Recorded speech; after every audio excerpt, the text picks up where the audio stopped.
Hello, friends. I'm Hemant Agarwal,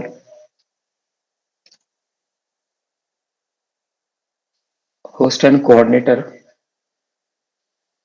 of webinar conducted by chshelpforum.com. This website is specifically relating to various issues that can be experienced in cooperative housing societies and will benefit both the managing committee and the housing society members.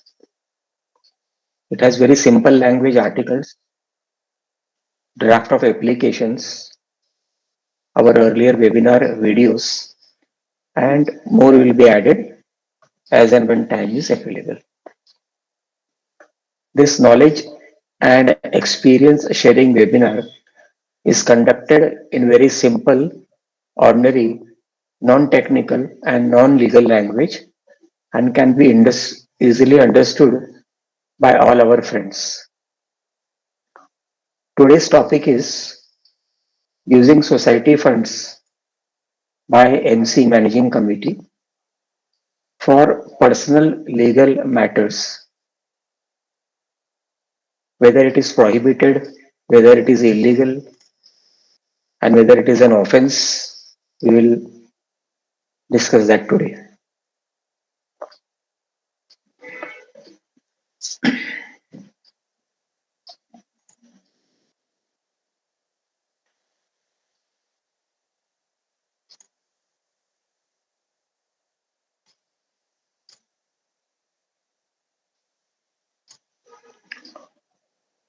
Typically, typically society में managing committee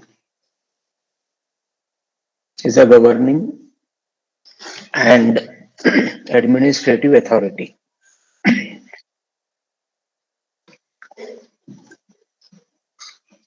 और managing committee governing authority that is under section 2 bracket 27, and the managing committee is responsible for negligence, deficiency and omissions that is covered under section 73. इसका मतलब ये हुआ कि society को prudently run करना है, चलाना है,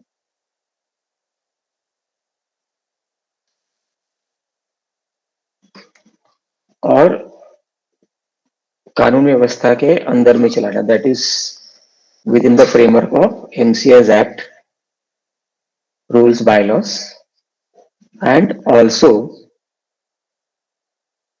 with in the various parameters under consumer protection act, under BMC Act, under MRTP Act, under Fire Act, under Income Tax Act, under GST Act, and जो भी कानून कायदा सोसाइटी को लगते हैं वो सारी की सारी चीजें।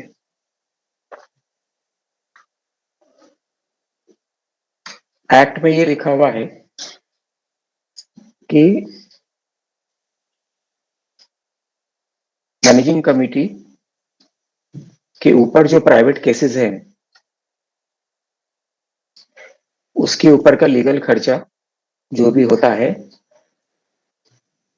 दैट मैनेजिंग कमेटी को अपने जेब से करना है और सोसाइटी के फंड से वो नहीं करना है। सोसाइटी का फंड यूज करने का मतलब सोसाइटी का फंड को मिसयूज करना है, मिसअप्रोप्रिएट करना है for personal work, which is an offence under the MCS act, जो कि रिकवर किया जा सकता है अलॉन्ग विद द इंटरेस्ट। जो भी आपका बायलॉ में इंटरेस्ट होगा वो इंटरेस्ट आप मैनेजिंग कमेटी के ऊपर से भी वसूली कर सकते हो। अभी जैसे उदाहरण के तौर पे कई केसेस होते हैं, आपने सोसाइटी के ऊपर एक 89A का इंस्पेक्शन लगाया, ये पता लगाने के लिए कि आपने सोसाइटी ने क्या-क्या मिसचीफ किया हुआ है, क्या-क्या गैर कानूनी गलत काम किया हुआ है वगैरह-वगैरह।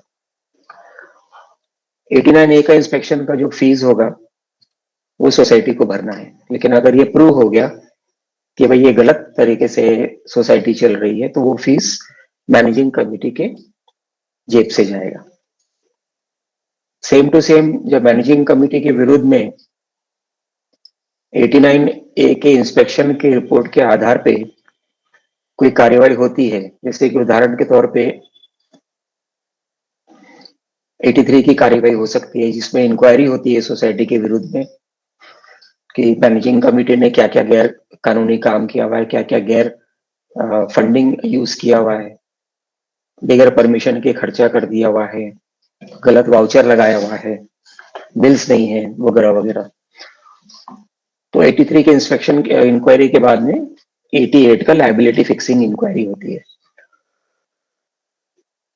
ये दोनों का जो खर्चा है, तीनों का 89A, 83, 88 का जो भी लीगल खर्चा है, वो सोसाइटी की मैनेजिंग कमेटी को अपने जेब से देना है। सोसाइटी के खर्चे से ये नहीं दिया जाएगा। कुछ दिन पहले एक सर्कुलर इंटरनेट में छपा, किसी फ्रेंड ने भेजा उसको। सर्कुलर है 22 मार्च 2022 का, issued by cooperative commissioner Pune, जिन्होंने ये बोला कि ये सब चीजों के लिए एक्सपेंडिचर जो है वो सोसाइटी के खाते से नहीं जाएगा और वो जाएगा मैनेजिंग कमेटी के खुद की जेब से। कई बार क्या होता है कि मेंबर कोई लीगल लिटिगेशन रेस करता है, एमसी के नेग्लिजेंस। यहाँ पे मेन मुद्दा है एमसी का नेग्लिजेंस, डेफिशिएंसी और ओमिशंस। गलत सलत तरीके से आपने मैनेजिंग कमेटी चलाई, रिकॉर्ड्स को मैनिपुलेट किया, फॉल्स वाउचर्स किया, फॉल्स बिल्स किए हैं, फॉल्स विड्रॉल्स किए हुए हैं जिसका कोई अकाउंट नहीं मिल रहा है, तो उसको लड़ने का जो खर्चा है वो भी मैनेजिंग कमेटी को अपने जेब से देना है, सोसाइटी के फंड से नहीं देना है। कई बार मैनेजिंग कमेटी एजीएम टाइम पे नहीं लेती है या ऑडिट नहीं कराती है 81 में, 82, तो मैनेजिंग कमेटी को डिसमिस और डिबार का प्रोविजन है इसके अंदर 5 साल के लिए। कई बार क्या, मोस्टली हर केस में देखा जाता है कि जब सेक्शन 75 की कार्यवाही चलती है, उनको डिसमिस कर दिया जाता है, तो मैनेजिंग कमेटी अपील करती है, रिवीजन डालती है एपीलेट अथॉरिटीज के पास में, और वो रिवीजन का खर्चा सोसाइटी के खर्चे से निकाला जाता है।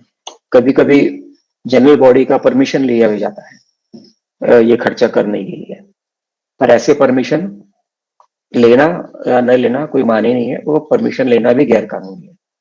कहने का मतलब ये हुआ कि मैनेजिंग कमेटी के ऊपर अगर कोई केस चल रहा है तो उसका जो खर्चा है वो मैनेजिंग कमेटी अपने जेब से देगी, सोसाइटी के फंड से नहीं यूज किया जाएगा। और अगर सोसाइटी के फंड से यूज किया है तो मेंबर आगे की कार्यवाही करके कोऑपरेटिव कोर्ट में भी कार्यवाही कर सकता है, कोऑपरेटिव रजिस्ट्रार के पास में भी कार्रवाई कर सकता है, क्योंकि मेंबर का नुकसान हो रहा है। कोई भी एक मेंबर भी ये काम करवा सकता है। और आगे ये जरूरत ही नहीं है कि आप मेंबर हो सोसाइटी के, आप मेंबर के फैमिली मेंबर भी हो सकते हो, आप बगल के सोसाइटी की भी हो सकते हो, सोसाइटी से कोई लेना देना नहीं है। फिर भी अगर कानून का उल्लंघन हुआ है, वायोलेशन हुआ है, तो कोई भी ऑर्डिनरी आदमी भी उस चीज के बारे में कंप्लेन कर सकता है और ये केस चालू करा सकता है। कई बार मैनेजिंग कमेटी के ऊपर लीगल केसेस चलते हैं, पुलिस चलाती है, कई बार स्टैट्यूटरी अथॉरिटीज चलाती है, जैसे जीएसटी हो गया या इनकम टैक्स हो गया या बीएमसी हो गई या रेवेन्यू डिपार्टमेंट का एनए टैक्स वाला हो गया, या सोसाइटी का ही कोई मेंबर प्राइवेट केसेस कर देता है या कोई स्टाफ कर देता है, कोई आपके एएमसी वेंडर्स हैं, एनुअल मेंटेनेंस कॉन्ट्रैक्ट वेंडर्स, जैसे लिफ्ट के वेंडर्स हैं जो एएमसी लेते हैं, गार्डन के हो सकते हैं, पेस्ट वाले हो सकते हैं। ये सब लोगों ने भी अगर केस किया हुआ है और वायलेशन किया हुआ एमसी ने तो सारा खर्चा एमसी के जेब से जाएगा। पुणे कमिश्नर साहब ने जो सर्कुलर निकाला हुआ है 22 मार्च 2022 का, उसी में इसी सब चीजों का वर्णन किया हुआ है। और वैसे भी ये वर्णन आपको सेक्शन 71 में भी मिल जाएगा।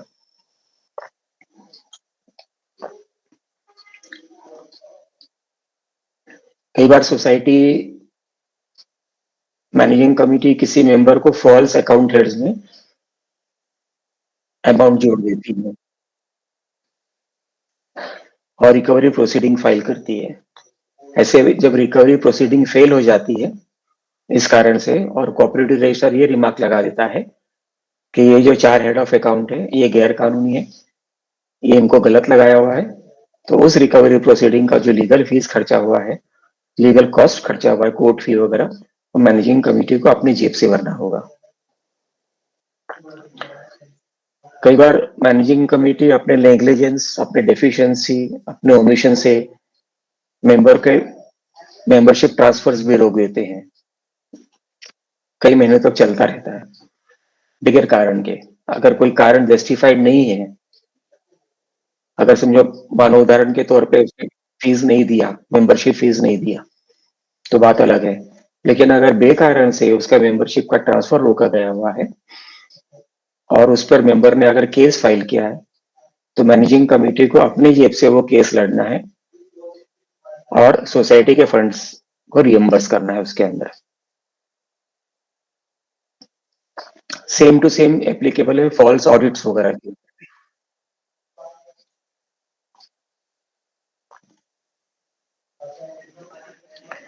कई बार कई मेंबर कंज्यूमर कोर्ट में केस फाइल कर देते हैं किसी भी मैटर को लेके, जैसे मैंने बताया अभी मेंबरशिप ट्रांसफर्स को लेके, या फॉल्स हेड ऑफ अकाउंट्स को लेके, या डिलिबरेटली हैरास करते हैं पार्किंग इश्यू को लेके, या जैसे बायलॉस 78 में लिखा हुआ है कि पार्किंग रोटेशन में अलॉट करना है, एमसी को नोटिस देने के बावजूद भी एमसी उस पर कार्यवाही नहीं कर रही है और मेंबर को नुकसान हो रहा है या तकलीफ हो रही है, तो वो कंज्यूमर कोर्ट में केस फाइल करता है।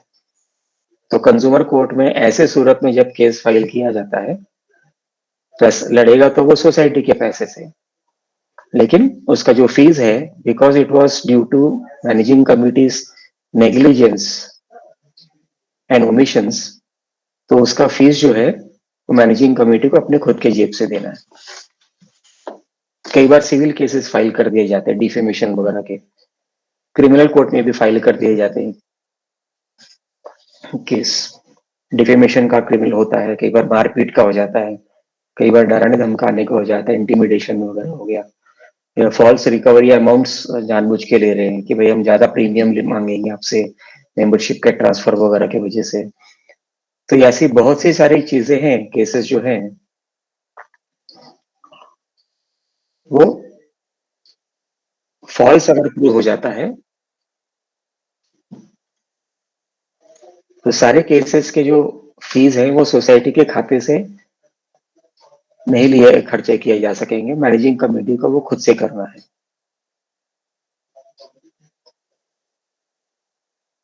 कई बार मैनेजिंग कमेटी बगैर एजीएम के अप्रूवल लिए हुए या सैंक्शन कराए हुए लॉयर को अपॉइंट कर लेती है। एक कोऑपरेटिव कोर्ट के केस में ऐसा साबित हुआ है, जजमेंट आया हुआ है कि अगर सिर्फ और सिर्फ मैनेजिंग कमेटी के पर्सनल नाम से केस किया गया हुआ है और उसमें सोसाइटी को पार्टी नहीं बनाया हुआ है, तो सोसाइटी फंड्स यूज नहीं कर सकती, सोसाइटी का फंड्स यूज नहीं कर सकते, मैनेजिंग कमेटी को खुद का फंड्स लगाना है। कई बार ऐसा होता है कि सोसाइटी केस फाइल करती है, ये साबित होता है कि ये जानबूझ के गलत केस फाइल किया हुआ है।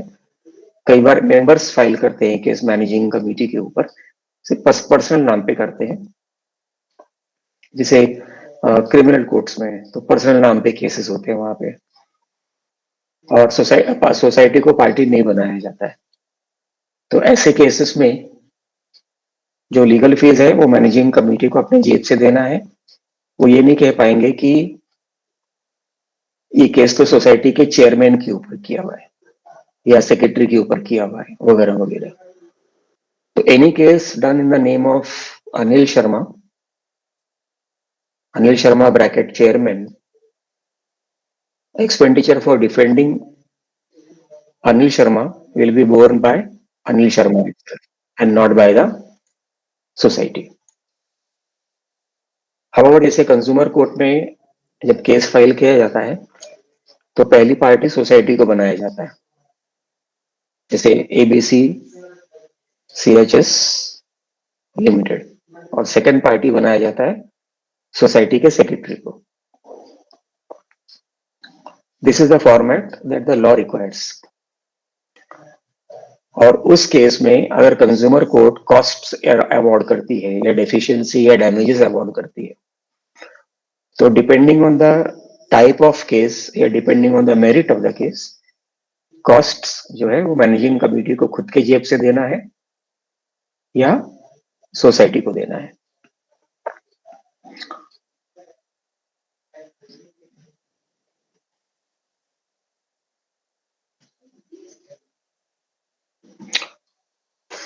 आज हम अपना लेक्चर थोड़ा जल्दी खत्म करते हैं.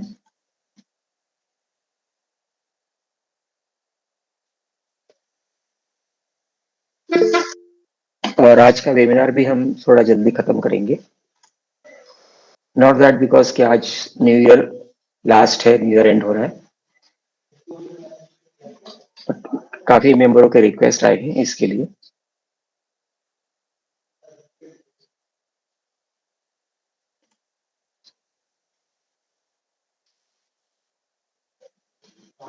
We will take up questions by our friends now. आज के टॉपिक के विषय के ऊपर ही सिर्फ प्रश्न पूछेंगे, हम लोग चर्चा करेंगे. आज का टॉपिक है सोसाइटी फंड्स वापरना by managing committee for personal legal matters. Prohibited कैसा है, ऑफेंसेस कैसे हैं, मैंने आपको एक्सप्लेन कर दिया हुआ है ऑलरेडी. बाकी हम प्रश्नोत्तर पे ले लेते हैं. सिर्फ आज के टॉपिक के रिलेटेड ही क्वेश्चन पूछें फ्रेंड्स. और जो भी फ्रेंड्स को क्वेश्चन पूछना है, आप अपने हैंड सिंबल पे क्लिक कर दीजिए. आपकी स्क्रीन पे जो है इस समय आपके स्क्रीन पे देखिए एक हैंड सिंबल है, ऐसा पंजा का निशान है, उस पर क्लिक कर दीजिए. जैसे जैसे क्वेश्चन आएंगे हम सीक्वेंस में उसे लेते जाएंगे. शुरुआत में हम लोग सिर्फ एक ही क्वेश्चन लेंगे पर पर्सन, और प्रश्न पूछने के समय please switch on your audio and video.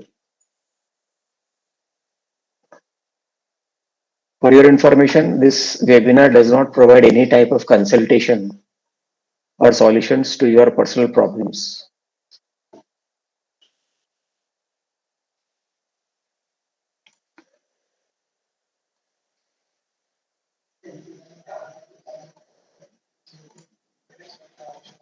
Okay, we will start today's question. First question is by Mr. Adrian Lewis. Yes, can you hear me, Mr. Hemant? Yeah. Yes, please. Please adjust your video. Yes. My question is, I mean, as you said, like in the general body meeting, if the managing committee just takes everyone's agreement and says the expense will be borne by the society, is that applicable in the AGM? Okay. You are saying that there is a case filed on the managing committee. Let us say, for example, dismissal of the managing committee for not holding. Let us say example के तौर पे AGM, तो section 75 में offence है, तो registrar ने उसको committee को डिसमिस कर दिया हुआ है और सोसाइटी की मैनेजिंग कमेटी को उस पर अपील फाइल करना है.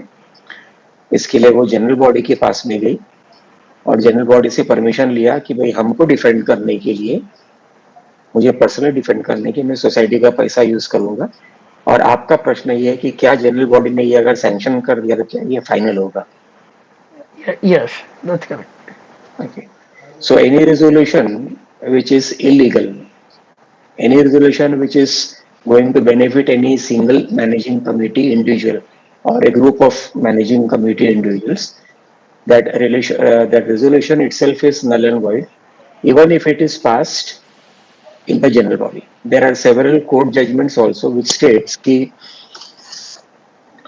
कानून के विरुद्ध में कोई जजमेंट पास किया हुआ है तो उसका कोई मायने नहीं रहेगा. कानून का मैनेजिंग कमेटी जनरल बॉडी को रेजोल्यूशन सिर्फ वो ही पास करना है जो कानून के दायरे के अंदर हो, with in the parameters of the law. For example आपने मैनेजिंग कमेटी ने कोई मेंबर ने कचरे का डब्बा बाहर रखा, फ्लैट के दरवाजे के बाहर रखा, तो और मैनेजिंग कमेटी ने बोला ठीक है भाई मैं आपको परमिशन देता हूं, आप ये रखो कचरा और आपको ये 100 रुपए सोसाइटी को देते रहना है करके. तो ये ऐसा वाला रिजोल्यूशन गैर कानूनी है, बिकॉज घर के बाहर कचरे का डब्बा रखना, साइकिल रखना, शू रैक रखना, it is an offence under the MRTP act and it is an offence under the fire act also. तो आप ये नहीं बोल सकते हैं कि भाई मैनेजिंग जनरल बॉडी ने रेजोल्यूशन पास किया हुआ है इसके लिए ये ओके है, वो MRTP एक्ट लागू नहीं पड़ेगा इस पे या फायर एक्ट भी लागू नहीं पड़ेगा. सिमिलरली अगर आपने जनरल बॉडी के मीटिंग के दौरान या बाहर किसी मीटिंग के दौरान सेक्रेटरी ने किसी को थप्पड़ वगैरह लगा दिया और जनरल बॉडी में ये रिजॉल्व कर दिया कि नहीं ठीक है छोड़ दो इस चीज को, और उस आदमी ने जो थप्पड़ खाया हुआ उसके पास में कानूनी रेमेडी के लिए वो पुलिस में FIR फाइल कर सकता है, इवन दो आपके जनरल बॉडी ने उस चीज को रेफ्यूज कर दिया हुआ या एडजस्ट कर दिया हुआ या कोंडन ऑफ कर दिया हुआ या माफ कर दिया या पेनल्टी ले लिया हुआ है वगैरह वगैरह. एक जमाने में हुआ करता था खप पंचायत जिसको बोला करते थे कि पंचायत बैठती थी उधर कुछ भी चल जाता था. But the answer to your question is कि general body resolution in such matters is null and void. Got it. Thank you, sir. And you said, sir, that cost will be borne by individuals. So, जो lawyer का fees और होते हैं that also the committee has to bear individual, not they cannot use society fund like when Yes. the lawyer is For fighting for example, there is a society in Borivali and the cooperative court is at Churchgate. So what happens, the managing committee bills the society conveyance charges कि बोरीवली से taxi लिया 4 जनों ने, cooperative court गए और वापस आया तो वो कन्वेंस में जोड़ देते हैं उस चीज को. So this also is illegal. Sometimes the managing committee adds a voucher for refreshments कि पूरे दिन कोऑपरेटिव कोर्ट में निकाला 4 आदमी ने और या कंज्यूमर कोर्ट में निकाला या क्रिमिनल कोर्ट में निकाला या कोई भी अधिकारी के ऑफिस में निकाला, तो वो एक्सपेंस सोसाइटी के खाते में डेबिट करते हैं. So this also is illegal. That is why there is a provision in law for re-audit under section 81 या इंस्पेक्शन अंडर 89. उसके बाद में 83 के लिए इंक्वायरी का प्रोविजन दिया हुआ है. उसके बाद में जो खर्चा गैर कानूनी ढंग से किया उसको फाइनलाइज करने के लिए 88 का असर दिया है, 98 का दिया है. पर this has to be done. Anyway, thank you mister Louis for joining in. Next question is by mister Premji Charla. Sir नमस्ते सर. मेरी सोसाइटी का अकाउंट में बैंक से विड्रॉ कर लेती है लाखों रुपया और दूसरा भी कुछ वापर रहे लाखों रुपया विदाउट जनरल बॉडी, तो क्या करना चाहिए? अगर आपको पक्का खातरी है कि ये सब चीजें हुई है, हाँ, तो शुरुआत में आप 2 चीज करा सकते हो. एक तो जैसे मैंने बताया कि आप एक इंस्पेक्शन का अर्जी दे सकते हो सेक्शन 89E में 100 रुपए का कोर्ट फी लगा के. अच्छा. और दूसरा है एक पिछले 5 साल तक का जो भी आपका साल हुआ है, अगर 6ठे साल में हुआ है तो फिर रीऑडिट नहीं होगा, लेकिन अगर 5 साल के पीरियड के ड्यूरेशन के अंदर ही हुआ है तो आप 81 सेक्शन में रीऑडिट के लिए अर्जी दे सकते हो. रीऑडिट का खर्चा आपको अपने जेब से देना होता है. तो ये दोनों सेक्शन में जब कार्यवाही होती है तो ये पता चलता है कि भाई वाउचर गलत बने थे या बैंक से कैश विड्रॉल्स फर्जी आदमी के नाम पे निकाल लिया हुआ है या जाली कन्वेंस का वाउचर बनाया हुआ है, लॉयर का फीस दिया हुआ है. कहीं ना कहीं डिटरमाइन करना जरूरी है, और वो भी सिर्फ और सिर्फ अधिकारी के माध्यम से, पैनल ऑडिटर के माध्यम से नहीं करना है। ये स्टैट्यूटरी ऑडिटर, मतलब कोऑपरेटिव डिपार्टमेंट का खुद का ऑडिटर। जो आप पैनल ऑडिटर होता है वो कोऑपरेटिव डिपार्टमेंट का ऑडिटर नहीं होता है, वो एक फ्रीलांस ऑडिटर होता है, जिसको यस। सिर्फ परमिशन दिया जाता है ऑडिट का काम करने के लिए, but he is not A staff of the cooperative department. तो जो री ऑडिट करा सकते हो, ठीक है। अभी 89 डे का इंक्वायरी तो क्या है, इसका अभी रिपोर्ट नहीं आया मेरे पास। विदाउट स्टैम्प 100 रुपए का स्टैम्प नहीं लगाया है, डायरेक्ट हो गया है। गवर्नमेंट ऑफिसर आए थे लेके, जो इंक्वायरी किया है, अभी डिटेल मालूम पड़ेगा तो आगे मालूम पड़ेगा। मगर ऑडिट में अकाउंट ऑडिट आता है, जो बैलेंस शीट उसमें सब लिखा है, कैसा ऐसा हमने यूज किया है without general body.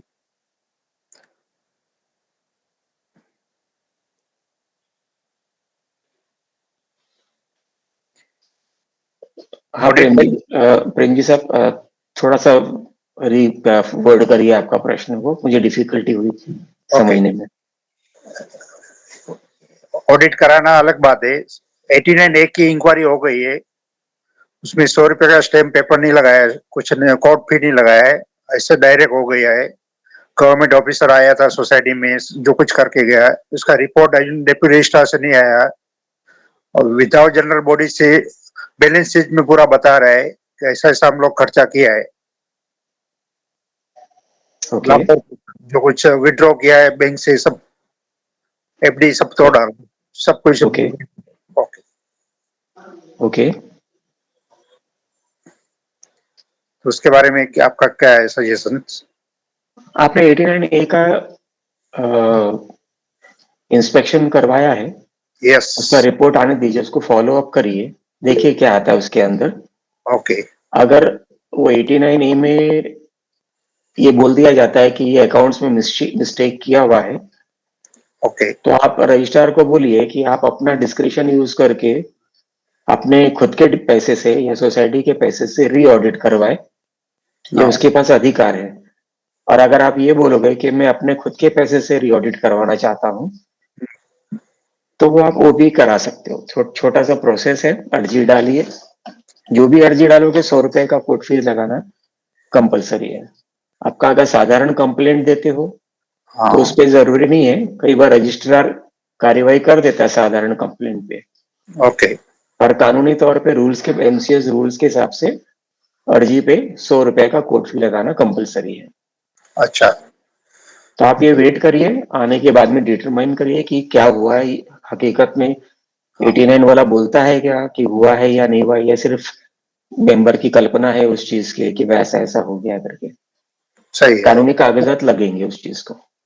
Okay, record बताएगा। यस। ओके, थैंक और यू। उसी रिकॉर्ड के बेस पे आप री ऑडिट कराना है या इंक्वायरी कराना है, वो सब कागज एविडेंसेस लगते चले जाएंगे आपको। Yes. Thank you okay, sir. Thank you mister Chawla. Next question is bye Teresa. Sir, good evening. Can you good hear me? Evening ma'am. Yes Okay. Please go ahead. So I have been the past secretary of my society, and right now the managing committee is dissolved right now of the present managing committee. And I had been requesting for transactions, records, meeting minutes to be examined by me, which was not given. So my advocate had to send a letter. Seeing the letter, in the minutes, they have mentioned that they've hired a lawyer, all right, because the advocate's letter has gone there, and I have seen that, but it was not in any of the AGMs, this lawyer was not being discussed. Okay, so can I take this matter up at the deputy registrar level and say that they have misused, because they have just mentioned that they have hired the in amongst the managing committee, they just mentioned in the minutes that they have hired a lawyer now to respond on my letters of 75,000 per year. So this is his annual income of the lawyer.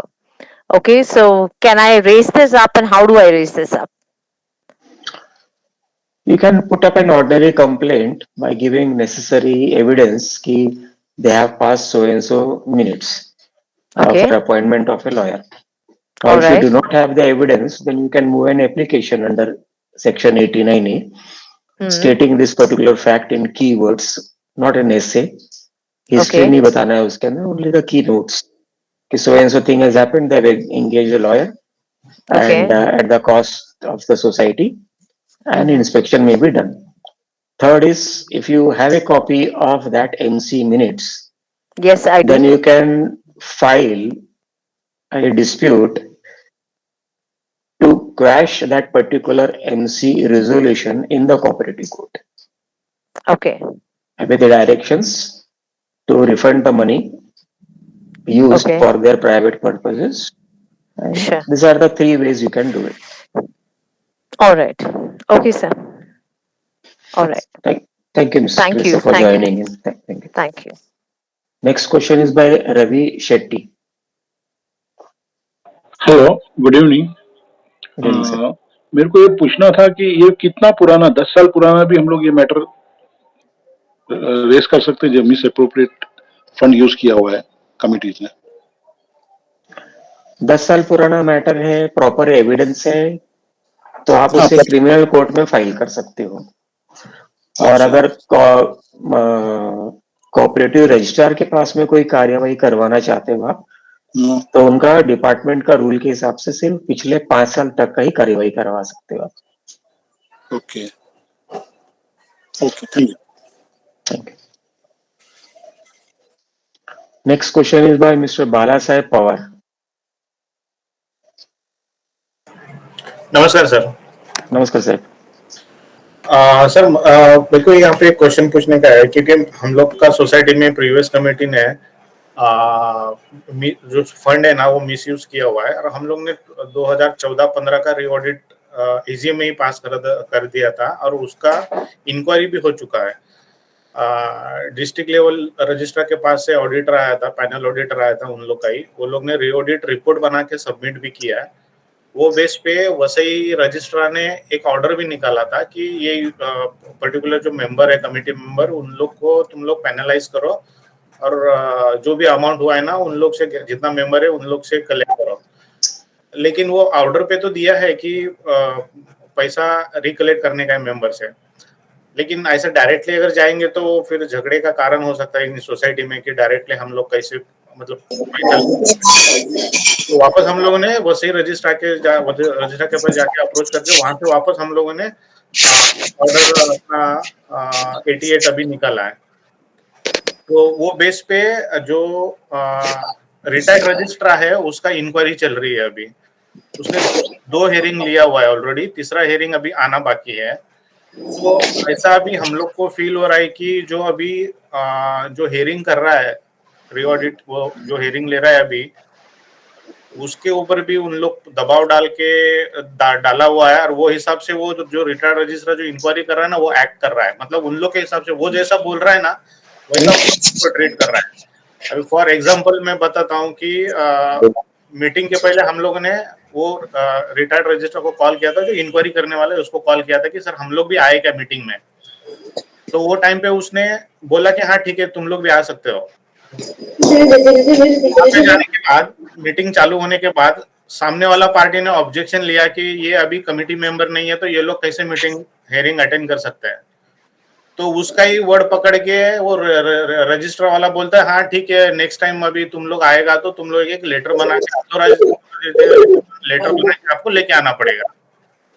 अभी इतना registrar को तो knowledge रहना चाहिए कि कौन authorise है कौन अथोराइज नहीं है। मतलब सामने वाला पार्टी जैसा बोल रहा है ना वैसा वो एक्ट कर रहा है, और वो हम लोग को ऐसा फील हो रहा है कि वो जो ऑडिट कर रहा है ना वो रीऑडिट कर रहा है वो प्रॉपर नहीं कर रहा है वो।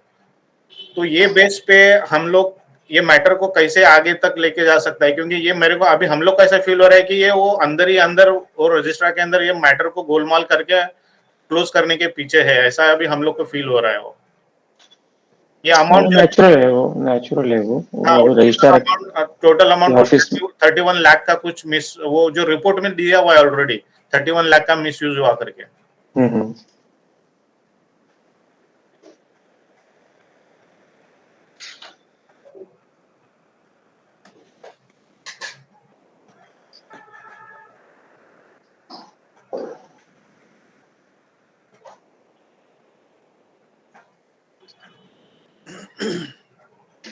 पवार साहब, आपने जो ऑडिट करवाया, किससे करवाया? कोऑपरेटिव डिपार्टमेंट के ऑडिटर से करवाया हुआ है कि यस, पैनल ऑडिटर से करवाया हुआ है?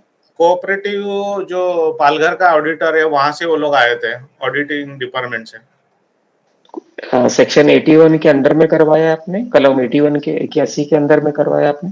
वो जो ऑर्डर जो किया था उसमें देखना पड़ेगा वो कौन सा रूप इसके अंदर उसने किया था, लेकिन वो रिपोर्ट बना के अभी जो सेकंड हेयरिंग है ना वो 88 के अंदर इंक्वायरी हो रही है उन लोग के ठीक है, ऊपर। तो अगर ये 81 के ऑडिट के बेस पे हुआ है तो ऑडिट रिपोर्ट क्या बोलता होगा कि कुछ तो भी मिस्टेक हुआ है या पैसा का खाना किया वगैरह, करेक्ट है? Yes yes. और अभी आपका ग्रीवेंस ऐसा है कि रजिस्ट्रार 2-3 हियरिंग ले चुका है और आपको आशंका ऐसी है कि शायद वो काम बराबर नहीं करेगा, बराबर। करेक्ट है? वेल, इसका जवाब में मेरे पास कोई खास जवाब नहीं है, क्योंकि ये इशू हर कोऑपरेटिव रजिस्ट्रार के ऑफिस में ऐसे ही होता है। मैनेजमेंट मिसमैनेजमेंट ये नॉन स्टॉप चलता ही रहता है। अभी ये आप पूरा एक बार हो जाने दीजिए, उसका ऑर्डर आने दो 88 का, और फिर बाद में आप उसको रिवीजन के लिए फाइल कर सकते हो, अगर आपको वो 88 का ऑर्डर पसंद नहीं आता है तो। अच्छा, ये ऑर्डर अगर आप फेवर में मतलब एज एक्सपेक्टेड नहीं आया वो रिपोर्ट के हिसाब से, तो अपन इसको रिफाइल कर सकते हैं।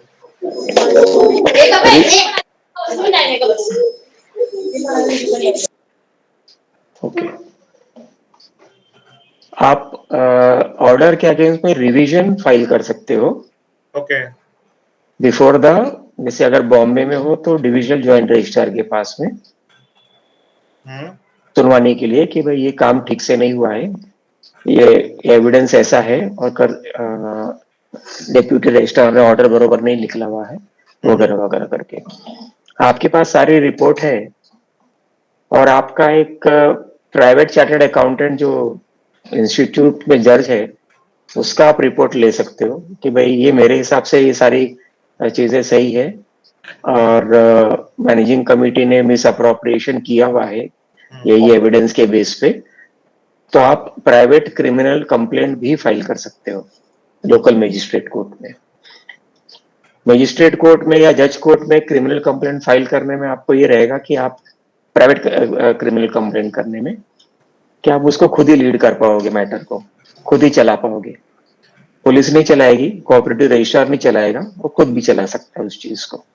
लेकिन दूसरा एक चीज सर इसमें है कि प्राइवेट में अगर जाना पड़े, क्योंकि सोसाइटी मैटर है, प्राइवेट में कोई जा नहीं पाएगा उसमें, लेकिन क्योंकि खुद का पैसा उसमें डालना पड़ेगा सोसाइटी मैटर के लिए। तो हम लोग चाहते हैं कि अभी करंट कमेटी उसमें इन्वॉल्व हो, लेकिन करंट कमेटी भी सपोर्ट नहीं कर रही है वो बेस पे। तो अपने को फिर आगे स्टेप्स क्या लेना पड़ेगा करंट कमेटी के ऊपर, और जो मिसयूज फंड हुआ है, जो ऑडिट लूज हो रहा है उसके ऊपर ऐसा कुछ एक्शन, स्ट्रॉन्ग एक्शन ले सकता है क्या हायर अथॉरिटी के पास जाके? या ले सकते हैं, थोड़ा सा घुमाव फिराव का रास्ता है, पर अगर आपके साथ में सोसाइटी के कम से कम 20% मेंबर साथ में है तो 20% मेंबर का एक एप्लीकेशन बनाइए to call special general body meeting. Section 76 में ये प्रोविजन है, 76 में, और अपना मन माफिक एजेंडा उसके अंदर डाल के आपकी प्रेजेंट मैनेजिंग कमेटी को वो दीजिए कि ये वाला एजेंडा लेना है इसके अंदर। अब एजेंडा क्या होगा? जो आपका ग्रीवेंस है उस एसजीएम को आपकी प्रेजेंट मैनेजिंग कमेटी को कॉल करना कंपलसरी है 1 महीने के अंदर ही अंदर।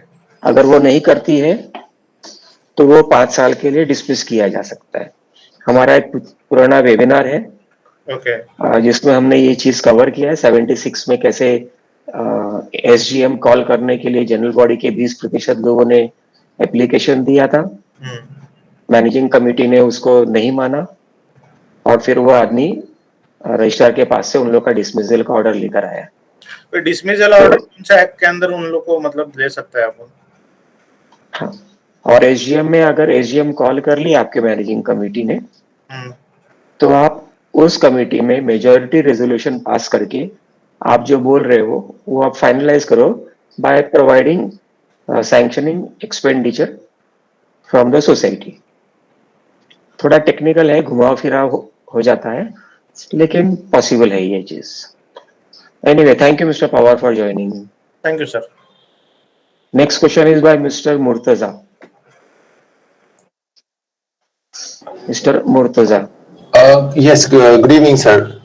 सर, मेरी सोसाइटी में 2019 में एक इंसिडेंट हुआ था, 3 लेबरर्स की डेथ हुई थी और उसकी वजह से मैनेजिंग कमेटी के ऊपर लेबर कोर्ट में और पुलिस क्रिमिनल कोर्ट में केसेस हुए थे बिकॉज ऑफ 3 डेथ्स।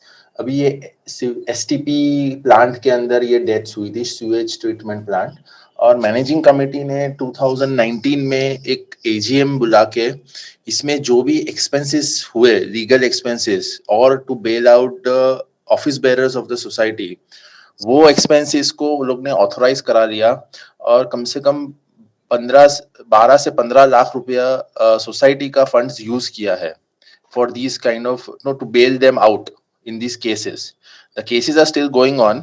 सिर्फ उनको एक पुलिस ने बरी किया है from the criminal action, office bearers को बरी किया है। तो ये जो एजीएम बुला के ऑथराइजेशन लेना और जो है, आप जैसा आपका वेबिनार का आज का टॉपिक था कि वो लोग नहीं कर सकते for this kind of expenses, is that valid? जो एक्सपेंसेस किए हैं सोसाइटी के funds for defending themselves for their own negligence and causing the death, जो भी इंसिडेंट हुआ उसमें। आपने कहा कि पुलिस ने बरी कर दिया, उसका मतलब क्या हुआ? मतलब 2 केसेस थे, criminal case and labour court में जो केस कॉम्पनसेशन के लिए। तो लेबर कोर्ट तो चालू है, बट क्रिमिनल कोर्ट में ऑफिस बेरर्स को पुलिस ने एक टाइप का कुछ एक लीगल टर्म यूज करके, एक कलम लगा के, वो लोग 3 ऑफिस बेरर्स को, बिकॉज ये लोग ने बहुत लेन देन किए, तो पुलिस ने उन लोग को बरी कर दिया and the liability goes on to the contractor, जो लेबर कॉन्ट्रैक्टर था उसके ऊपर लायबिलिटी कर दी, और वो क्रिमिनल मतलब जो ऑफिस बेरर्स थे उनको बरी कर दिया। उनकी बेल भी मतलब कोर्ट में से जो बेल की थी उनको, वो भी बेल कैंसल, आई मीन वो बेल का पैसा भी रिटर्न मिल रहा है बेसिकली। सोसाइटी को पार्टी बनाया था क्या मजिस्ट्रेट कोर्ट में?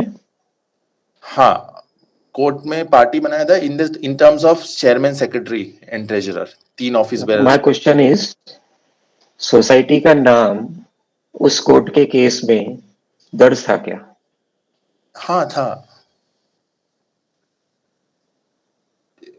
यू मीन टू से सोसाइटी ने पुलिस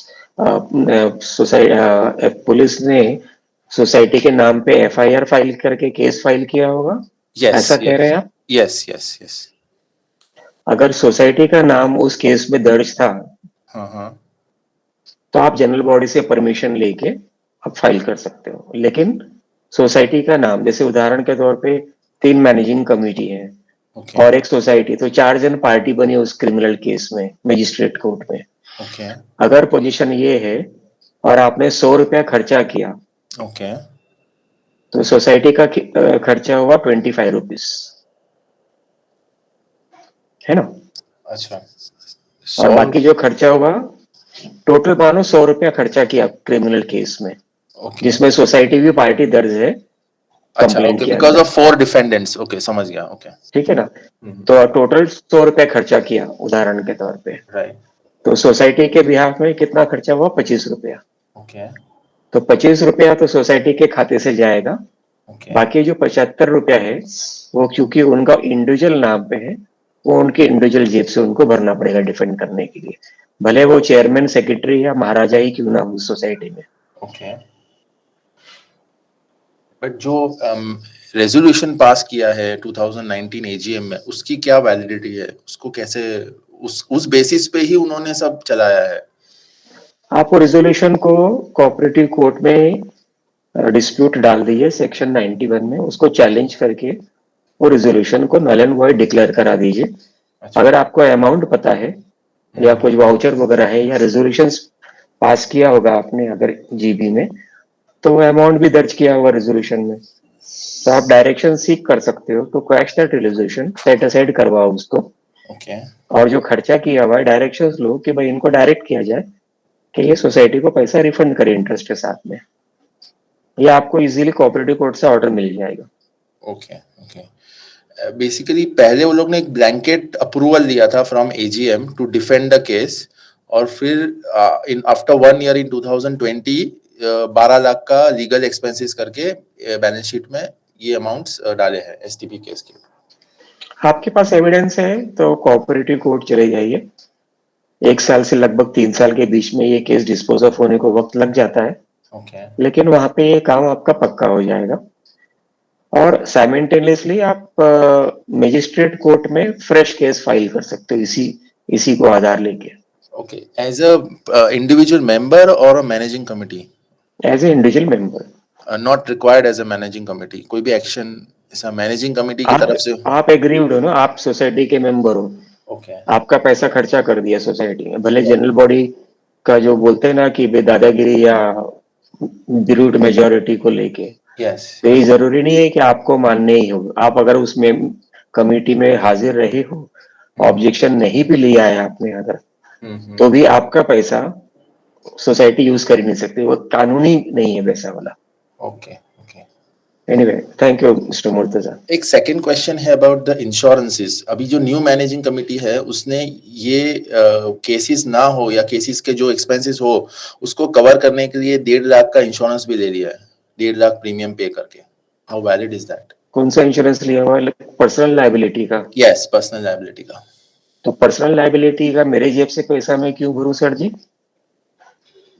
हाँ, बट वो इनवैलिड है, बट अभी उसको लिए प्रोटेस्ट या कैसे उसका एक्शन? उसके लिए सेकंड डिस्प्यूट फाइल करो कोऑपरेटिव कोर्ट में। आप रजिस्ट्रार के पास में करते जाओगे तो वो सालों साल निकल जाएगा। ओके कोऑपरेटिव कोर्ट में फाइल करने का जो लिमिटेशन पीरियड है वो भी निकल जाएगा। ओके तो अगर ऐसा सब है और 2-4 महीने का डिले हुआ है तो कंडोनेशन डिले का एप्लीकेशन डाल के आप मैटर, आप थोड़ा बहुत चक्कर चला के आगे चला सकते हो, उसमें कोई प्रॉब्लम नहीं है, हो जाता है वो चीज। ओके। आप जस्टिफिकेशन दे सकते हो कि साहब 1.5 साल तो कोविड ही चल रहा था, मुझे डॉक्यूमेंट अभी मिला, अभी पता चला, वगैरह वगैरह। Okay okay. नहीं, ये जो सेकंड इंश्योरेंस का बात कर रहा हूँ वो तो सिर्फ लास्ट 6 मंथ्स की बात है, न्यू कमिटी ने किया है। हाँ, तो आप डबल साइड में आप कंप्लेंट करो। एक तो रजिस्ट्रार को कंप्लेंट तो डाल ही दो इस चीज को इन्वेस्टिगेट करने के लिए। ओके रजिस्ट्रार के ऑफिस में आप ज्यादा उम्मीद करके मत रखो कोई भी चीज, ज्यादा क्या थोड़ा भी उम्मीद करके मत रखिए, बराबर। लेकिन कोऑपरेटिव कोर्ट में आप डालिए, और वक्त है पैसा है तो क्रिमिनल कोर्ट में भी डालिए। Okay sir, thank you so much. Thank you. अगला प्रश्न है बाय मिस्टर नईमिश।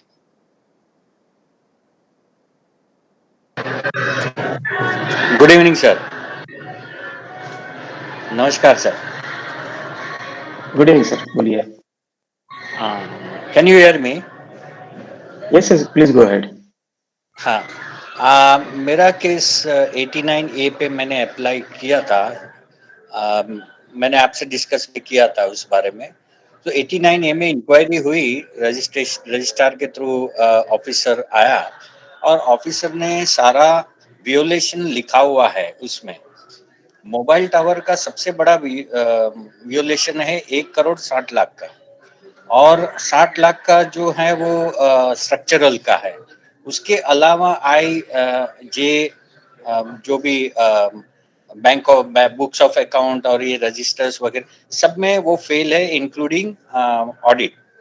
तो जो ऑडिटर अपना इंस्पेक्शन आया था, उसने इंस्पेक्टर ने बोला था आपको 83 और ये सोसाइटी डिसॉल्व हो जाएगी और ये आपको मिलना चाहिए। जब रजिस्ट्रार के पास उनका रिपोर्ट गया, बहुत लेट गया, बहुत मैनेज हो गया है, पता नहीं क्या जो भी होगा, मतलब 8 मंथ्स के बाद गया। 8 मंथ्स के बाद उन्होंने मुझे सीधा बोला कि हम हियरिंग लगाएंगे, जबकि उनका जो पी वार्ड का ये रिपोर्ट बनाते हैं, उन्होंने बोला कि मैं सर इनके ऊपर 83 लगाता हूँ और ये इसको डिसॉल्व करता हूँ। तो बोले नहीं, ऐसे तुम नहीं लगा सकते, हियरिंग लगाते। हियरिंग लगाया सर, 8 महीना गया। आज वो जून 21 से आज अक्टूबर में हियरिंग खत्म हुआ। अब वो बोल रहे हैं कि आपको 79A लगाएंगे, बाकी सब उसने कैंसिल किया। मोबाइल टावर का भी कैंसिल किया, इंस्पेक्शन करना मतलब ऑडिट करना, और जो भी उसका 83, 81, 88 लगाना सब कैंसिल करके 79A लगा रहा है। तो मैंने उनको बोले कि आप 79A लगाओगे, आप फिर से वही कर रहे हो जो 89 89A में हुआ। सारे डॉक्यूमेंट देना है, आपके सामने आपने 4 हियरिंग में मांगा, उन्होंने नहीं दिया, ना मुझे दिया, ना आपको दिया, ना मिस्टर खोचरे को दिया। तो आप क्यों टाइम वेस्ट कर रहे हैं? आप 89, 83, 81, 88 क्यों नहीं लगा रहे? तो वो सुनने को तैयार नहीं है। तो इसके बारे में अब मैं क्या करूं समझ में नहीं आ रहा है कि ये एक्शन गलत है, वो भी जान रहा है, मैं भी जानता हूं कि वो गलत कर रहा है। आगे इसका कुछ सॉल्यूशन समझ में आए। मिस्टर नैमिष, मेरे पास आपका इस बात का जवाब नहीं है कि वो कार्यवाही नहीं कर रहा है। सरकारी अधिकारी अगर कार्यवाही नहीं करता है तो टिपिकली आप उसको उसके अगले जो ऑफिसर है, सीनियर ऑफिसर है, उसको कंप्लेन कर सकते हो। जैसे कि पुणे में कमिश्नर बैठा हुआ है, या कोऑपरेटिव मंत्री बैठा हुआ है, या ज्यादा से ज्यादा और अगर आगे जाना है तो फिर हाई कोर्ट जाना होता है, ये सब चीज के लिए, for directions to conclude this issue within the so many number of time frame वगैरह वगैरह। बाकी डिपार्टमेंट में काम नहीं करते हैं, ये तो सभी जन को पता है, और सॉर्ट ऑफ हेल्पलेस है ये इश्यू को लेके। जी, उनका ऐसा है सर कि वो काम कर रहा है मगर टाइम वेस्ट कर रहा है। वो जो करेक्ट पॉइंट पे आना है, वो पॉइंट उनका जो पी वार्ड में जो ऑर्डर बनाते हैं, उनकी बात नहीं सुन के वो उनके ऑर्डर को कैंसिल करके वो घुमाने वाले ऑर्डर बना रहे हैं। तो वो घुमाने वाले ऑर्डर क्या हम डायरेक्ट कोऑपरेटिव में जा सकते हैं, या लोकपाल में जा सकते हैं, लोकायुक्त में जा सकते हैं, या फिर हम आगे डिविजनल में जाएं? क्या कर सकते हैं? मतलब ये लोक सभी आयुक्त में जा सकते हैं ये बोल के कि भाई सिटीजन चार्टर के अंडर में अधिकारी को ये काम इतने दिनों के अंदर करना था। सिटीजन चार्टर डाउनलोड कर लीजिए, इंटरनेट पे भी मिल जाएगा, हमारे वेबसाइट पे भी मिल जाएगा। क्या उसका क्या आधार बताएं? लेके आप सिटीजन चार्टर, जिसको मराठी में बोलते हैं नागरिकाच्या सनद, समाधान। सिटीजन नागरिकाच्या सनद, अच्छा, सिटीजन सिटी चार्टर, ठीक है, स्टार्टर। Charter, CHARTER। ओके। तो उसमें लिखा हुआ है उनको कि अधिकारी को ये काम के लिए कितना टाइम लगाना है, और अगर वो नहीं करता है उस अधिकार में तो आप जो अधिकारी है ऊपर के उनको कंप्लेन करिए। लोक आयोग में जैसे आप जाने का सोच रहे हो तो वो वहां पे जा सकते हो आप। और मंत्रालय डिवीजन अपना बड़े जो रजिस्ट्रार हैं उनके पास भी लेटर दे सकते हैं? लेटर देने में तकलीफ नहीं है, लेकिन जैसे मैंने कहा कि अल्टीमेटली उनको भी टाइम पास ही करना है। हाँ, क्योंकि ये हमारी सोसाइटी के जो मैनेजमेंट है, मतलब MC, वहां से ये भी बोला गया कि ये कुछ नहीं कर सकता, हमने मैनेज कर दिया, जो मैंने रजिस्ट्रार को भी बताया कि आप इनको लोक फिर आयुक्त के पास में जाइए, देखिए क्या होता है हाँ। ना, फॉलो अप करते रहना पड़ेगा। कोऑपरेटिव डिपार्टमेंट जो है उसके कुछ खास उम्मीद मत करिए। नहीं नहीं, Anyway, वो thank तो you, Mr. Nimish, for joining in. Thank you. We'll take up next question by Swati Kamath. नमस्कार सर. नमस्कार मॅम. 81 खाली ऑर्डर काढून 1 वर्ष झालं ओके. सोसायटी अकाउंट तपासण्यासाठी, आणि रजिस्ट्रार ऑफिसमध्ये जे वर्क करतात त्यांनाच ते दिलेलं आहे काम, आणि काहीच झालेलं नाहीये. ते आम्हाला विचारतात की आम्ही काय शोधावं म्हणून. ओके. मग काय करायचं? 81 चा ऑर्डर काढलेला आहे. हो. फी भरली का 81 ची? नाही नाही, त्यांनी तक्रार केली त्याच्यावरनं काढली. 89 ची. 81 ची काढली आहे की 89 ची काढली आहे? 89 ची काढलेली आहे. तर 89 ची फॉलोअप करा, इन्स्पेक्शन साठी फॉलोअप करत राहायचं. बाकी दुसरा काही उपाय नाहीये सर. अच्छा. सरकारी अधिकारीच्या विरुद्ध काय खास उपाय नसतात.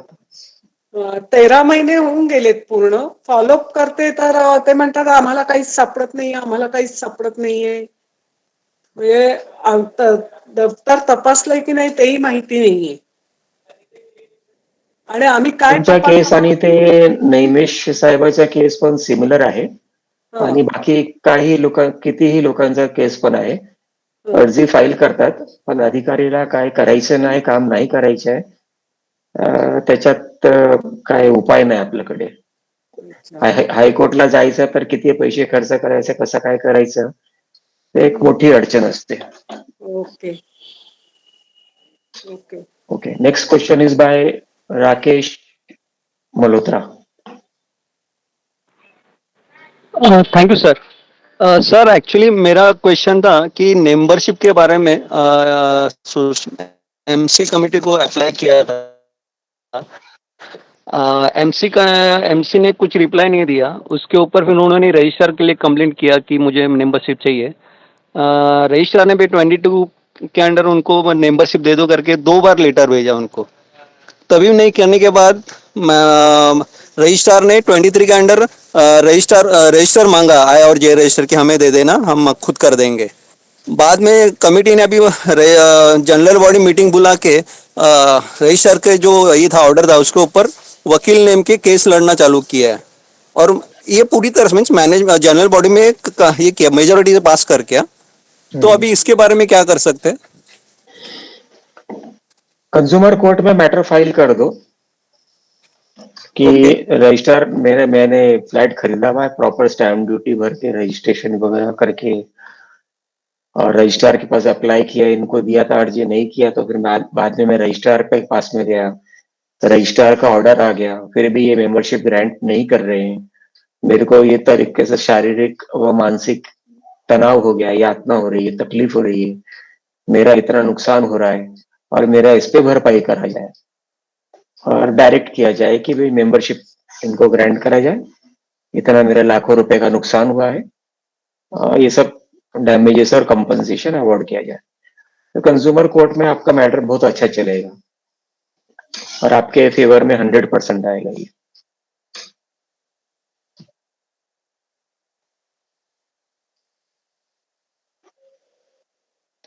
Okay, next question is by Sared, SARADMI. Yeah, I posted my question in the comments. Now, if Please switch on your video. Please switch on your video when you I ask am your having a question. problem switching it on. I am having a problem switching on the video. Some camera problem. Okay, we'll take up next question by Swapna Raut. Can I read my question? I posted it. No, sir. Our format is ki the video has to be on. This thing is being recorded Yeah, for benefit of so many other members. Oh, I'll have to try it on a video call on my mobile. I'm on the laptop. Please try after some time. Okay. So, Swapna Raut, आपका प्रश्न पूछिए ma'am. Sir मेरा एक ही question है कि जैसे हम लोग डिफॉल्टर की केस फाइल करते हैं तो उस केस में लॉयर अपॉइंट करते हैं, तो उसका जो लीगल फीस है तो जो डिफॉल्टर है उससे वसूल करना है या ये सोसाइटी के खाते? उसमें 3-4 क्राइटेरिया है.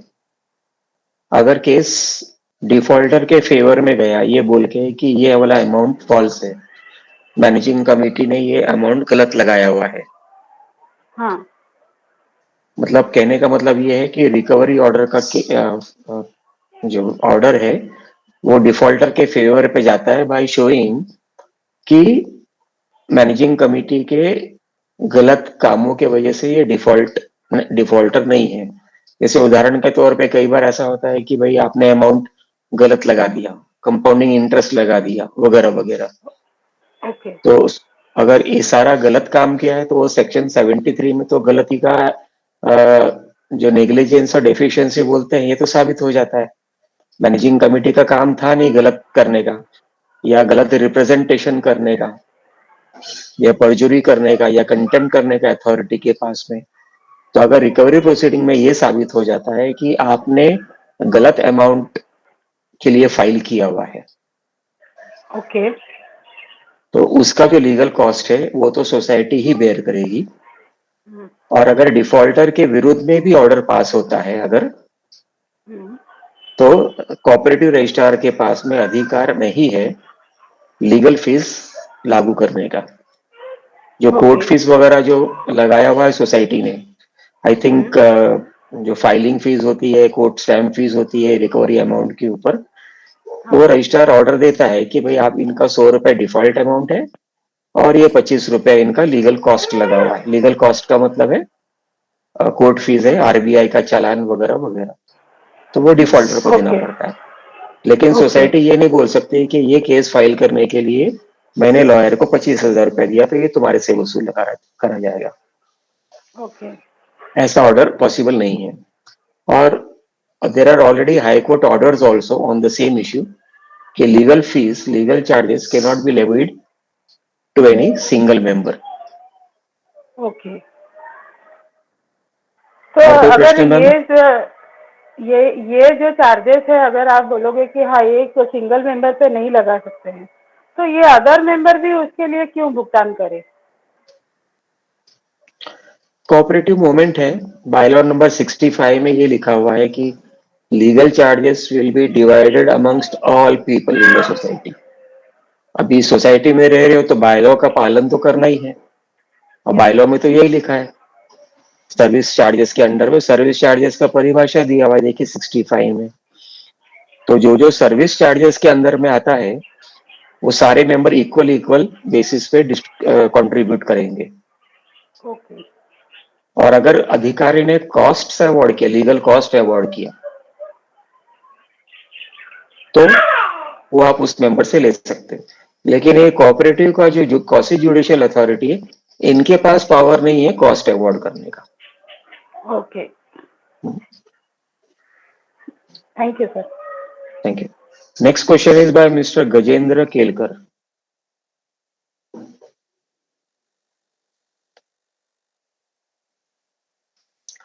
Mister Gajendra Kelkar. Good evening sir. Good evening, please go ahead.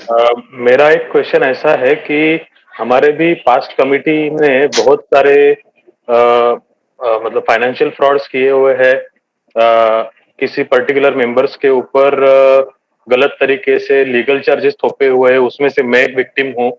तो हमारे कई लेवल पे जैसे डीडीआर ऑफिस है और कोऑपरेटिव कोर्ट है, वहां पे हमारे कुछ मैटर्स चल रहे हैं। तो मुझे आपसे एक थोड़ा सा ये जानना था कि क्रिमिनल ब्रीच ऑफ ट्रस्ट के डायरेक्शन में ये पास्ट कमेटी मेंबर्स के ऊपर कुछ मैं कर सकता हूँ क्या, एक्शन ले सकता हूँ क्या? यस। आपके पास अगर डॉक्यूमेंट्री एविडेंस है, कागजी पुरावा होना जरूरी है। अगर है तो आप क्रिमिनल केसेस भी फाइल कर सकते हो, खाली ब्रीच ऑफ ट्रस्ट नहीं, और बहुत से सेक्शंस भी लग सकते हैं उसके अंदर में। साथ साथ में आप कोऑपरेटिव कोर्ट में भी फाइल करो। Which one sir? Cooperative court नहीं, कौन सा वो तो ऑलरेडी हमने फाइल किया हुआ है। जो हमको 7-8 मेंबर्स को जो लीगल चार्जेस लगाए हुए हैं, एक्सक्लूडिंग ऑल 69 मेंबर्स, हमको 9 लोगों को लगाए हुए, उसका मैंने आपसे वो एक रेफरेंस भी लिया था CHSL फोरम से, ऑर्डर का रेफरेंस। तो that process is already going on. But मतलब पे किया हुआ है आपने ये सीसीटी थाने सर, थाने कोऑपरेटिव कोर्ट में। हाँ ठीक है, तो आपका अगर ये किया हुआ है तो आपको 1000% सक्सेस मिलेगा, बिकॉज ऐसे ऑर्डर्स ऑलरेडी अवेलेबल है। ओके। तो जुडिशियल का एक ऑर्डर दूसरा कोर्ट को अगर सिमिलर मैटर है, हाँ, तो वो एक्सेप्ट होता ही होता है उस चीज के लिए। मतलब that reference can be definitely this court has to consider it. Yes, they can not deny कि ये हमारा कोर्ट का नहीं है। नो सर, कोर्ट का नहीं है का नहीं, the matter should be similar. Okay. And if you look at the bylaws also, अगर लीगल चार्जेस के ऊपर डिस्प्यूट है, तो लीगल चार्जेस तो मेरिट के ऊपर भी बायलॉज के हिसाब से आप सभी लोगों को डिस्ट्रीब्यूट करना है, खाली 6-7 लोगों के ऊपर क्यों करना है? बायलॉज का भी उल्लंघन होता है ना। वैसे तो कोऑपरेटिव कोर्ट का भी ऑर्डर है और हाई कोर्ट के भी ऑर्डर है।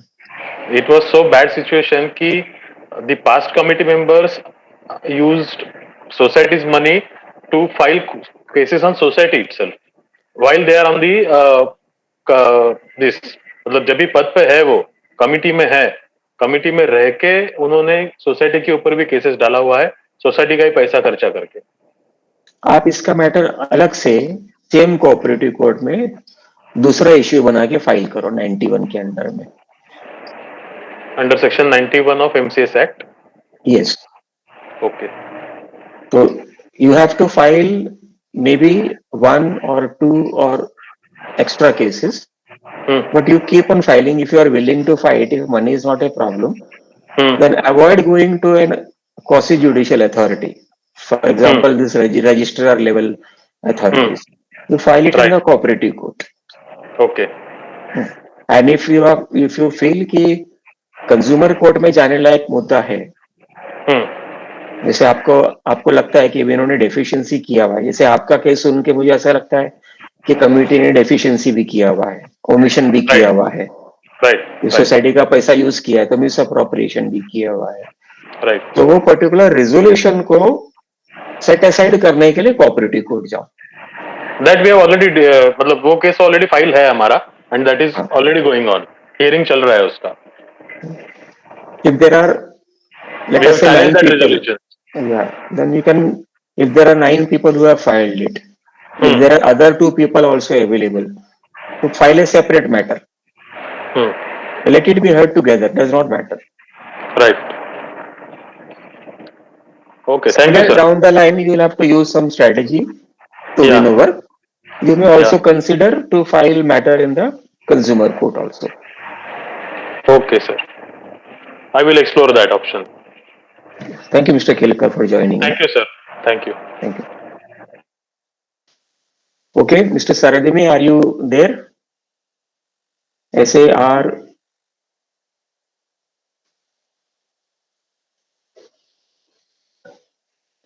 Sir, आप unmute करिए अपने आप को.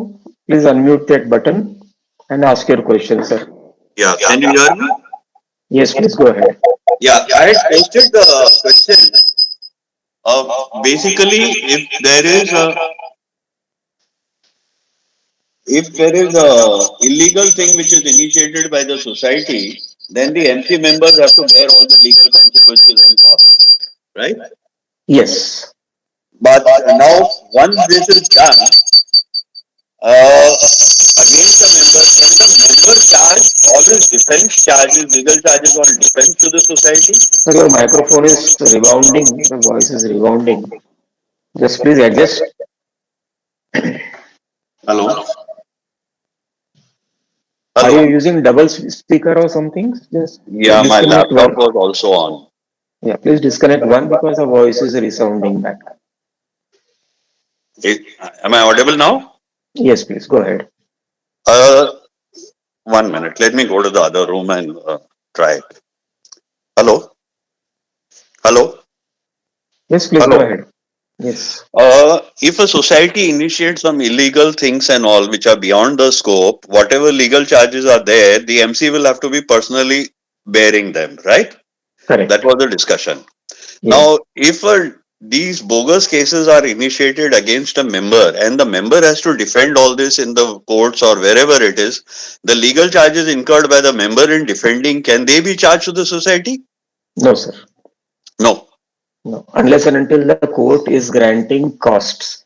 अच्छा. कानूनी कार्यवाही का cost court जज सिर्फ अवॉर्ड कर सकता है.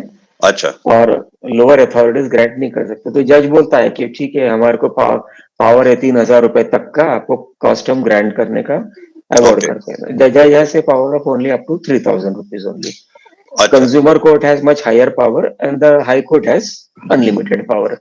कि भाई वो 100 रुपए से लेके 100 करोड़ तक का भी कॉस्ट अवॉर्ड कर सकता है. Okay. तो अगर मेंबर ने फाइल किया सोसाइटी के ऊपर, तो he is not entitled to recover any legal expenditures that he might have occurred from the society, but he can recover it if there is an order to that effect. Only if there is an order.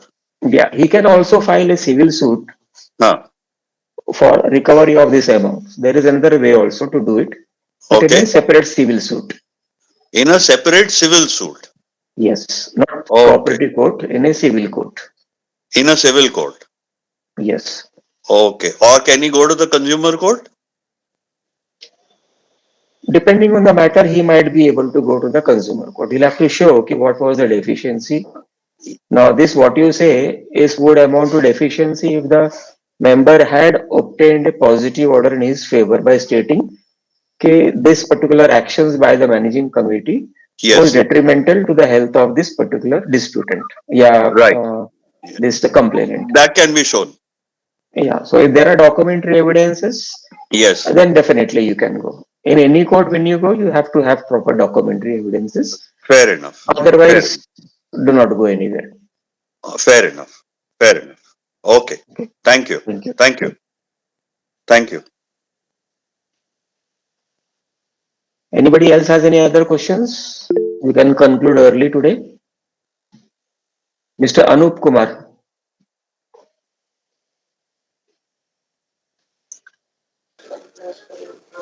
Hello hello Yes, Mr. Anup. आपका video adjust करिए. We can't see you, sir. हाँ अभी Yes, please go ahead. ऐसा 101 की कार्रवाई में मतलब authority ने मुश्किल चार्ज मारा है तो वो सही है कि गलत है सब? चार्ज मारा है मीन्स क्या कहना चाहते हो? लीगल चार्जेस 15-16 हजार कुछ मारा है. वो कोर्ट फीस का चार्ज होगा, अमाउंट फाइलिंग का चार्ज होगा, नहीं उसके अलावा भी है, उसके अलावा भी है. उसके पास अधिकार नहीं है ये लीगल चार्ज अलग से लगाने का. आप उसके खिलाफ रिवीजन एप्लीकेशन फाइल कर सकते हो उसके एपीलेट अथॉरिटी के पास में. साहब मैं रिवीजन के पास भी गया था, रिवीजन वाले ने भी पूरा इग्नोर कर दिया. No I gone to high court. Yes, you will get success. जैसे मैंने शुरू से लेके अभी तक यही बताया हुआ है कि अधिकारी के पास जाने का मतलब है कुछ उम्मीद बर्बाद करना है या खुद कुछ उम्मीद ना करना है. नहीं टाइम बर्बाद करना है साहब, वो तो टाइम बर्बाद करना है. वेल मैं नहीं कहूंगा कि टाइम बर्बाद होता है, क्योंकि हम जब जाते हैं तो हमें तो कुछ ना कुछ सीखने को मिल जाता है. तो अगर मुझे कुछ मिलना बात अलग है मिल जाता है, अगर आप वकील आपको सीखने को मिल जाता है, लेकिन हमारा सब टाइम गया था साहब. ठीक है. Okay, thank you mister Anoop Kumar. Okay. Mr. Aldrin, you have some question? Yes. Yes, just one last question. So, based on what you suggested today, like if the managing committee is harassing us, like, and we want to file a case, it's important to file a case against the managing committee, that is secretary, chairperson, and not the society, because then that cost managing committee has to bear by themselves and cannot use the society fund till we say individual secretary, chairman, and not the society. Is that correct in my understanding? It depends on the case and which court you are filing in. For Let's example, say if you are filing it in the cooperative court. Yeah. So leakage case from terrace leakage into the flat. Give me a specific, instead of giving a vague query, give me No, a very specific query. Yeah, it's a top flat, leakage is from the terrace. Structural audit has been done where the structural audit is mentioned that leakage from the terrace is there, but the committee is not repairing the, not conducting the repairs for the leakage. Okay. So here you have to file matter before the consumer court by pleading society as the first party, and second party will be only the secretary. There is no need of impleading other parties. When the decision comes in this particular matter and that there is a deficiency, that compensation and damages will be paid by the society to you. And if it is proved that the secretary did not function, secretary का function लिखा हुआ है bylaws में, अगर ये prove हो जाता है कि secretary का deficiency साबित हो जाता है, तो that cost will be borne by the secretary and not by the society.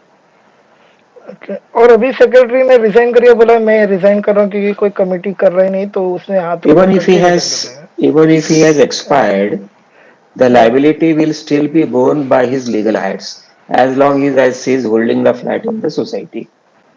Okay. And I have to approach consumer court, not cooperative court, as you said, right? If I got that right. If you want damages and compensation, the cooperative court does not allow it. So for that, there is an additional remedy in the consumer court. Anyway, Okay. thank you, Mr. Andy. Thank you. Thank you. Next question is by Mr. Shiva.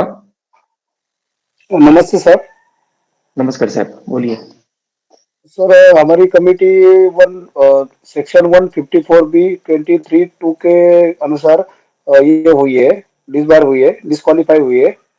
लेकिन उन्होंने 3 साल में जो भी काम किया था, गलत तरीके से पैसे खर्च किए थे, गूगल पे, फोन पे, और बिना जीबी के रेजोल्यूशन के भी उन्होंने खर्चे किए हैं। तो ऑडिटर ने भी उसमें उनको हाथ मिला के है ना, ऑडिटर भी गलत ऑडिट करके वो सब मामला रफा दफा करने की कोशिश किया है। ओके, तो उसके बारे में हम लोग री ऑडिट करके ऑडिटर को भी डिस्क्वालीफाई कर सकते हैं, और वो पैसे जो गलत तरीके से खर्चे किए हैं वो वसूल किए जा सकते हैं क्या सर? आपने ऑडिट जो आप बता रहे हो कि ये नुकसान हुआ, तो ये कैसे पता चला? स्टैट्यूटरी अपना पैनल ऑडिटर के गवर्नमेंट ऑडिट से कराया था? Panel auditor sir. आप ये इश्यू को पैनल ऑडिटर को छोड़ दो, वो कुछ भी करेगा, और आप इसको सेक्शन 81 में गवर्नमेंट ऑडिट करवाओ, डिपार्टमेंट ऑडिट, ओके सर। है ना? वो पिछले 5 साल तक का आप कर सकते हो। ओके। और उस ऑडिट में अगर यह आ गया कि ये अनिल भाई ने 100 रुपया खाया पिया है, वाउचर नहीं है, बिल नहीं है, वगैरह वगैरह, तो आप उस चीज को रिकवरी के लिए डाल सकते हो। और उस पर 81 के री ऑडिट के रिपोर्ट के बेस पे आप क्रिमिनल प्रोसीडिंग भी फाइल कर सकते हो। Okay sir. लेकिन री ऑडिट होगा सिर्फ और सिर्फ डिपार्टमेंट ऑडिटर से, और किसी से नहीं होगा। सर ऑडिटर को भी डिस्क्वालीफाई किया जा सकता है क्या पैनल से सर? अगर ये री ऑडिट में साबित हो जाता है कि पहले वाला ऑडिट रिपोर्ट गलत था, तो डिस्क्वालीफाई के लिए तो खैर आपको आपके जो डिविजनल रजिस्ट्रार है उनको कंप्लेन करना पड़ता है। वहां से भी ज्यादा कुछ उम्मीद करने की, आई मीन लाइक सोचो मत कुछ खास मिलेगा करके। लेकिन अगर आप ये री ऑडिट करा लेते हो और साबित हो जाता है, तो आप क्रिमिनल प्रोसीडिंग फाइल कर सकते हो, ऑडिटर के ऊपर भी और इनके ऊपर भी, एमसी के ऊपर भी। साठगांठ के लिए एबेटमेंट जिसको बोलते हैं, वो चला सकते हो। चक्कर चलाओगे तो चल जाएगा सर वो चीज आपका। Okay sir, thank you sir. Thank you. Next question is by mister Hari Muralidhar.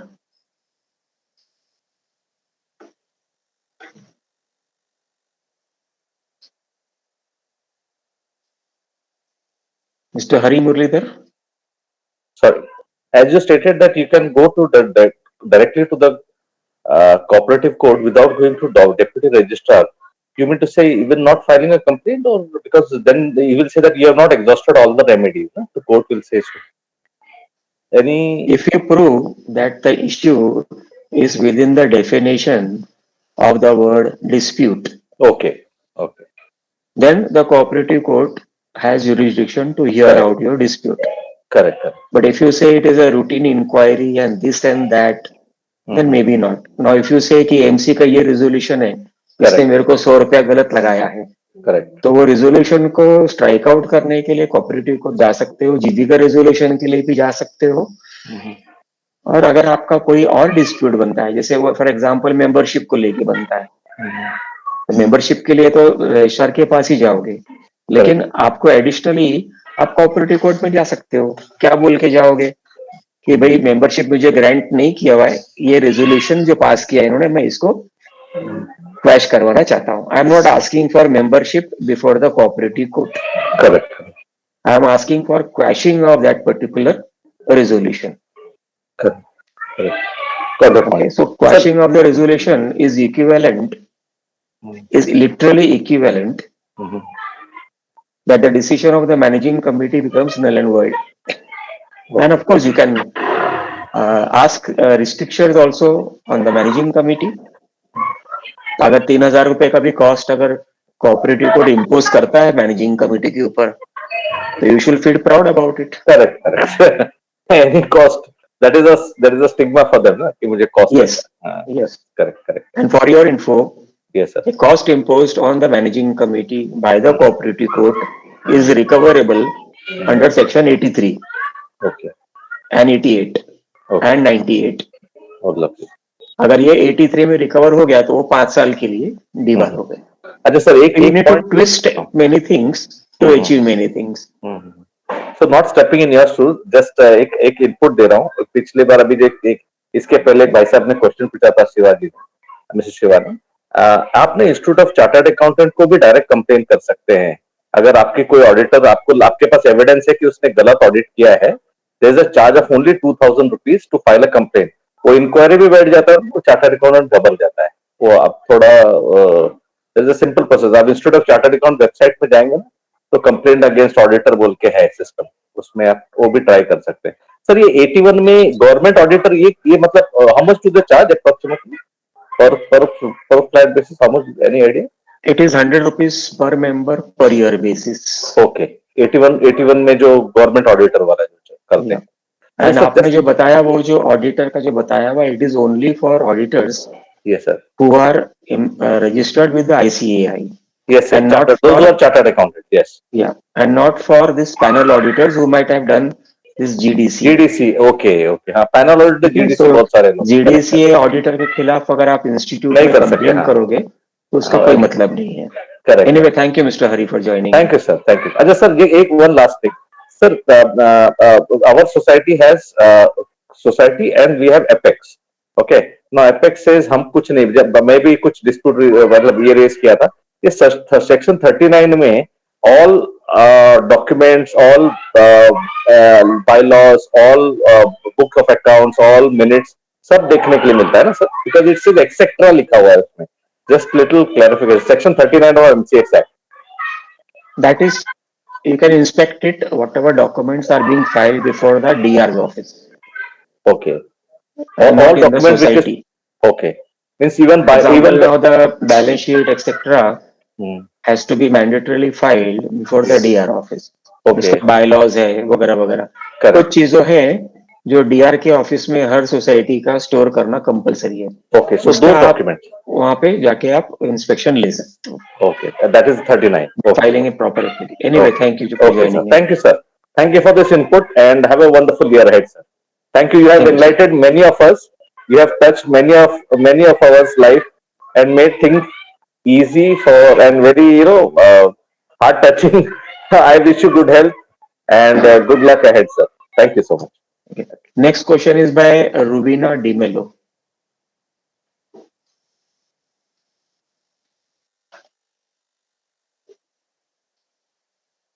Rubina DiMello.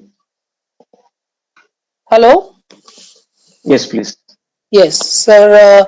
My question is that the earlier managing committee treasurer has misappropriately used the funds of the society, and later, after a new committee was formed, he sold his flat, but he purchased it in the same society in the name of his son and his wife. So, is there in any way that he can be part to the AGM of the society? No. What is the last portion of your question? Any part? Can he, can he be part to the AGM of the society? He first the flat was in his name, and earlier he was the managing committee. In the managing committee, he was the treasurer. And he has misappropriately used the funds of the society. Section 88 is already going on.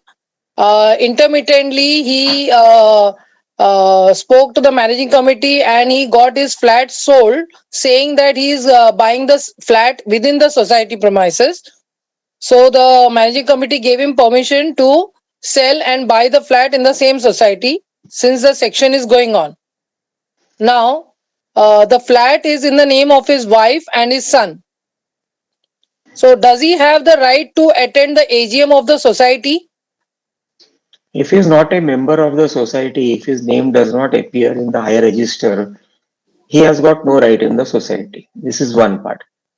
Second part, when the inquiry under 83 or 88 or 98 is going on, the society who allowed the MC who allowed him to sell the flat, they themselves are also guilty of misappropriation of the funds. That is abatement of that offense.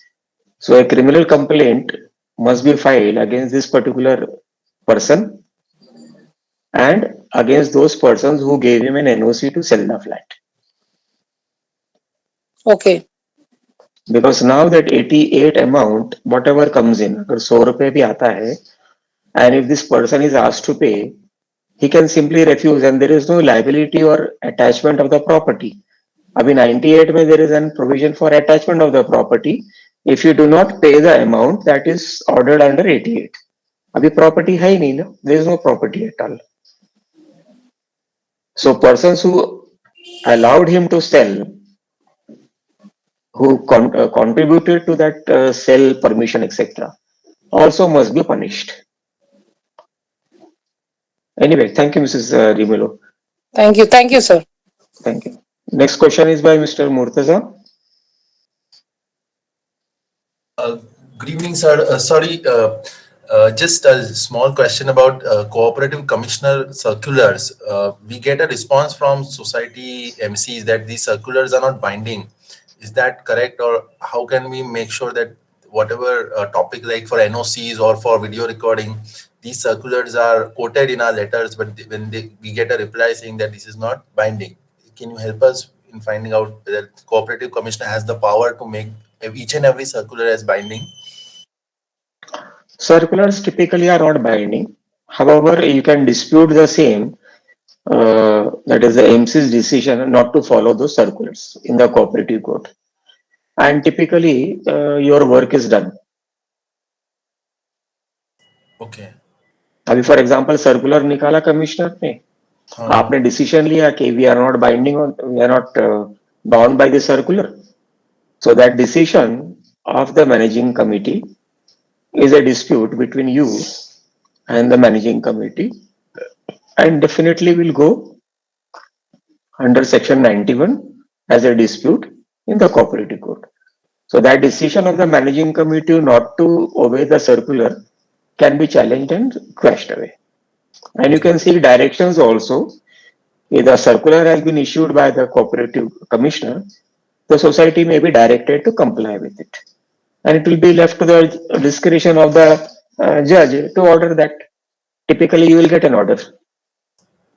Okay. Positive in your favor. In this 2019 amendment 154 B31, can we quote that saying that this amendment states that these circulars are also having an effect of law?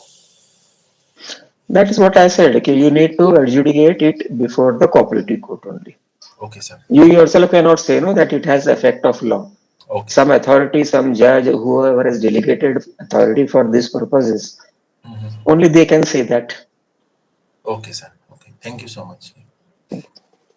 Okay, anybody has any other questions before we conclude? Mr. Dattaram? Mr. Dattaram?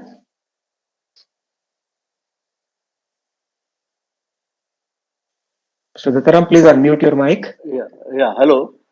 Yes, please go ahead.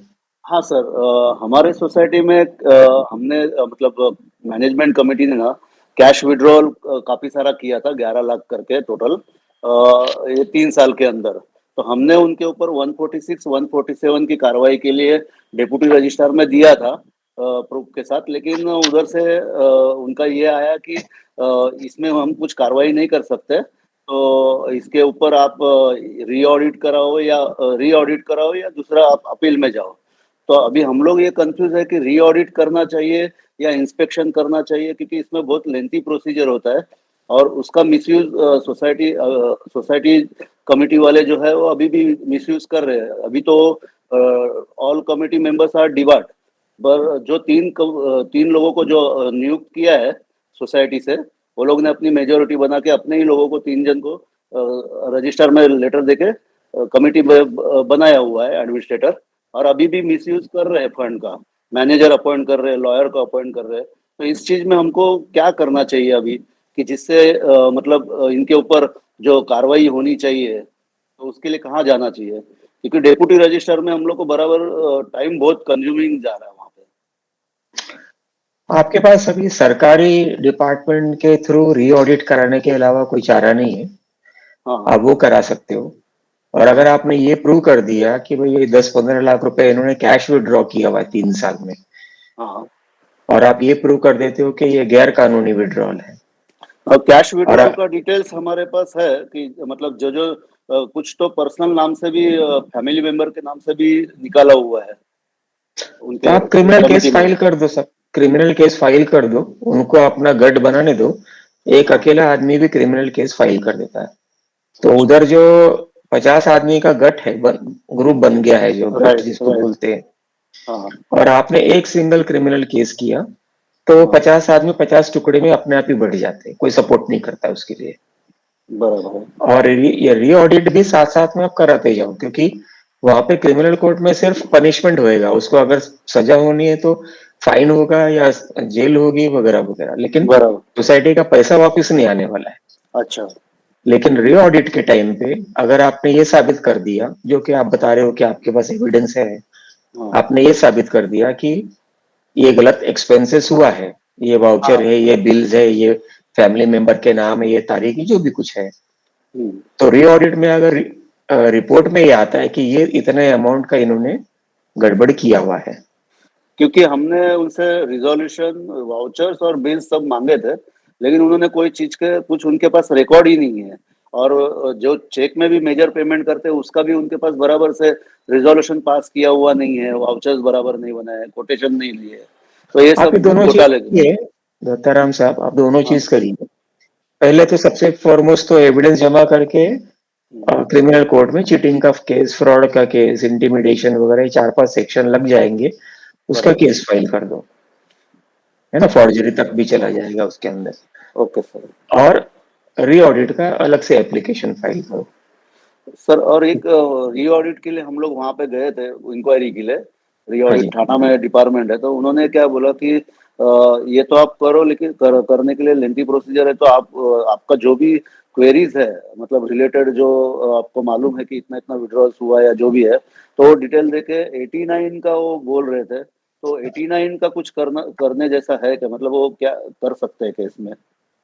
कर सकते हैं अगर आपकी इच्छा है time pass करने के लिए, और अच्छा अच्छा। एक 6 महीना या 1 साल या टाइम पास और करने की उसमें इच्छा भी है। वही चीज होगा मतलब यस, 89 में? Okay yes, okay yes. लेकिन क्रिमिनल कोर्ट में ऐसा नहीं होएगा। ओके। आपको कैसा लगेगा कि आपके ऊपर एक कोई क्रिमिनल केस किया, आपको सम्मन आया, आप नहीं गए, फिर बराबर। नॉन बेलेबल वारंट भी निकल सकता है, फिर आपको कोई अरेस्ट करके लेकर जाएगा, फिर कोर्ट में खड़ा करेगा, फिर हर तारीख में कोर्ट में खड़ा करना, कैसे लगेगा दत्ताराम साहब? आपको पसंद आएगा? बराबर। नहीं नहीं। अगर आपको पसंद नहीं आएगा तो आपके जो मित्र हैं मैनेजिंग कमेटी में, हम्म। उनको पसंद आएगा। नहीं आएगा। तो ये कार्यवाही करो, आप चालू करो, कहीं ना कहीं वो आके यही बोलेगा कि भाई 15 लाख रुपया है ये, मैं 20 लाख रुपए जमा करने को तैयार हूँ सोसाइटी में, आप ये विड्रॉ कर लो। पर आपका ये मकसद क्या था कि भाई हाँ सोसाइटी का पैसा वापस पहुंच जाए जगह पे। बराबर है।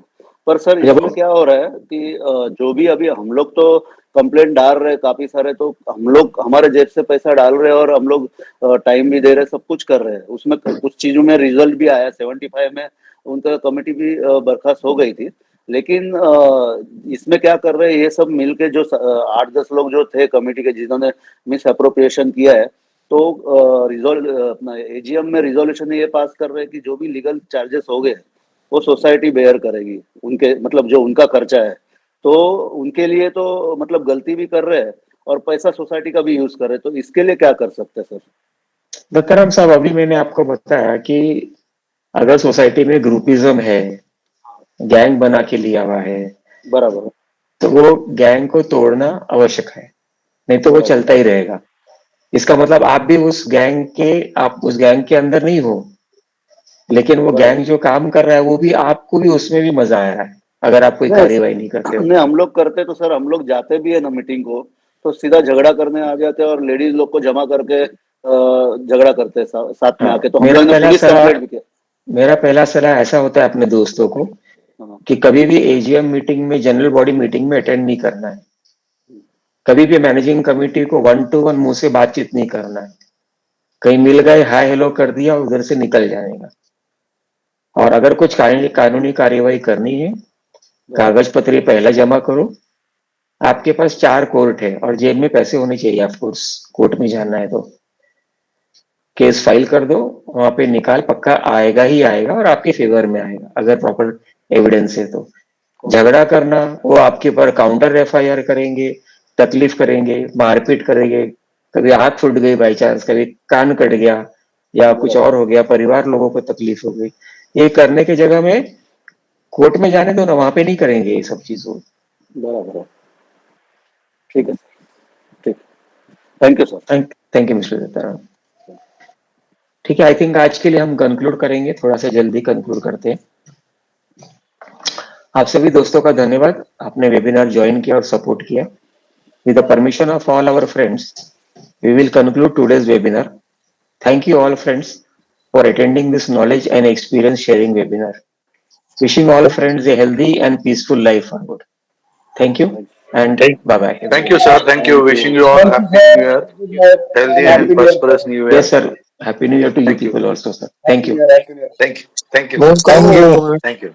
Thank you. Thank you, sir. Thank you, sir. Thank you.